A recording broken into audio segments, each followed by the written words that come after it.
When Jesus had ceased praying on one occasion, his disciples said, "Lord, teach us to pray, as John also taught his disciples." Luke 11 and verse 1. These disciples were desiring to learn not only about prayer, but also how to pray. Too many of us, I believe, are negligent in our prayers. It may be that we are not as concerned about it as we ought to be. Perhaps we don't pray as much or as often as we could or we should. It's easy for prayer to become nothing more than just a ritual or a recital of words and phrases. And time is not always taken to pray for the things or the people that we should. We see when we consider prayer that there are both public and private prayers.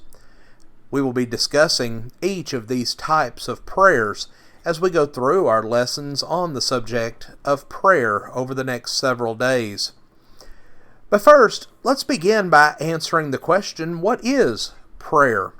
Well, first, we see that prayer is not merely wishing for something or merely thinking about something or just reciting some memorized lines.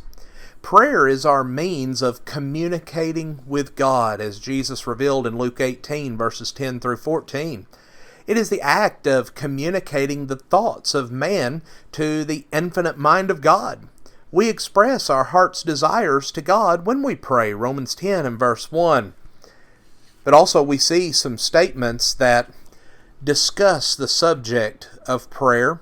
We see that prayer is the avenue through which one approaches the Almighty. Prayer is the voice of our faith. It is a correspondence that is fixed in heaven.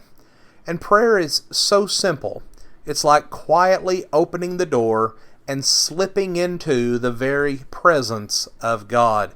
And friends, what a great privilege that is, to be able to have access to God, as John tells us in 1 John 3 and verse 1. It's comparable to being invited into the throne room for a private discussion with the king or into the Oval Office with the president. We are invited to open up our hearts to our Creator, the ruler of the universe, and make our requests known unto Him. But what about the need for prayer? Why should we devote time to speaking to God? Well, first we see that it is a command of God. 1 Thessalonians 5:17, 1 Timothy 2:8, Luke 18:1, Matthew 6 verses 9 through 13 are just a small sampling of the passages that show us that it is a command for us to pray to God. But also, we see that we should want to communicate with God because children want to talk with their father. This is a natural desire. Can you imagine, and many of you that no longer have your biological father with you can imagine not being able to speak with your father. But also, as a father, imagine never being able to speak with your children again.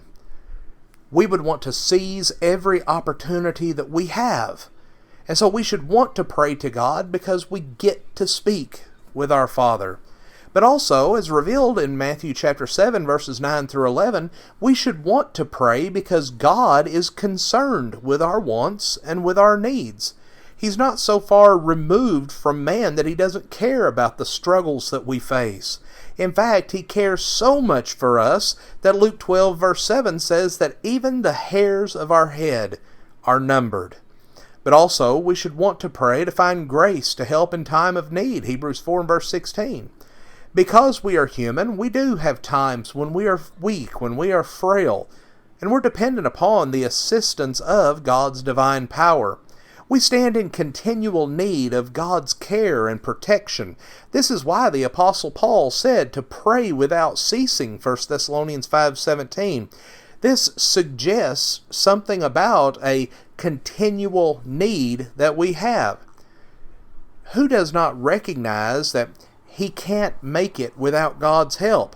Remember that we are the mere branches that need the vine for life, and Jesus is that vine, John 15 and verse 5. But also we should want to pray because God is almighty. With God, friends, all things are possible, Matthew 19 and verse 26. And God has the power to do exceedingly abundantly above all that we ask or we think, Ephesians 3:20. God has the power to do something about all of our concerns. He knows all and He controls all. If we pray for peace, we pray for the rulers of this world, or we pray for someone with some type of an infirmity, God has the power to do something about those things. Friends, these are just a few of the reasons why we need to pray. And please consider these things and have a blessed day.